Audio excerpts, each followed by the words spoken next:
Le président élu Donald Trump a choisi le lieutenant général à la retraite Keith Kellogg, âgé de 80 ans, comme envoyé spécial pour l'Ukraine et la Russie. Kellogg a été le chef d'état-major du Conseil de sécurité nationale pendant le premier mandat de Trump.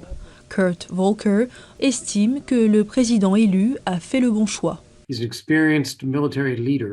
C'est un chef militaire expérimenté, un général 3 étoiles, ce qui est assez important. Il a une relation étroite avec le président Trump, ce qui lui permet de communiquer directement. Selon Kurt Volker, le travail de Kellogg consistera à mettre en œuvre la vision de Trump pour mettre rapidement fin à la guerre en Ukraine. Il s'agit de transmettre les messages du président Trump, de transmettre la réalité sur le terrain et les messages en retour de toutes les parties. En tant que coprésident du Centre pour la sécurité américaine de l'America First Policy Institute, Keith Kellogg a co-rédigé un plan visant à mettre fin à la guerre en Ukraine. Il a recommandé que les États-Unis entament une politique officielle pour rechercher un cessez-le-feu et un règlement négocié. Selon ce plan, si Kiev accepte d'entamer des pourparlers avec la Russie, les États-Unis continueront à armer l'Ukraine. Pour persuader la Russie de participer aux négociations, Kellogg a suggéré de retarder l'adhésion de l'Ukraine à l'OTAN en échange de garanties de sécurité. Il a parlé de son plan à la VOA en juillet dernier. Cela ne signifie pas que l'Ukraine se rende.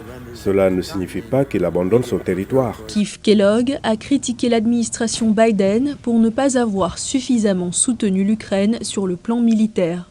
Evelyn Farkas, secrétaire adjointe à la défense pour la Russie, l'Ukraine et l'Eurasie sous l'administration Obama, est d'accord. Il a mis le doigt à juste titre sur certaines des faiblesses de l'administration actuelle et des administrations précédentes, c'est-à-dire que nous n'avons pas soutenu assez fermement l'Ukraine en termes de matériel.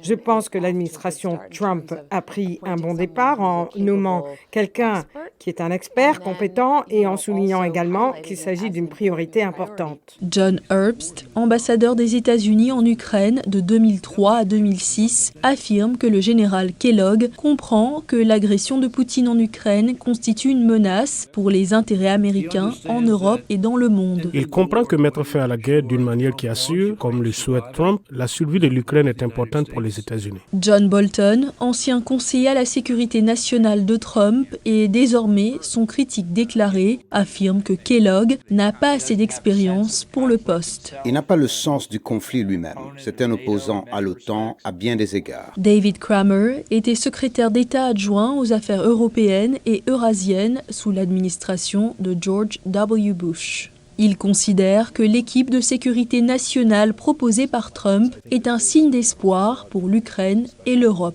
Je pense que le choix du général Kellogg, par exemple, en tant qu'envoyé spécial, est un signe très encourageant. Le sénateur et, espérons-le, secrétaire d'État Marco Rubio comprend également bien la situation. Le conseiller à la sécurité nationale Michael Waltz est un choix très solide. Keith Kellogg devrait travailler en étroite collaboration avec M. Waltz, qui l'a loué sur X comme étant engagé à amener la guerre en Ukraine à une résolution pacifique.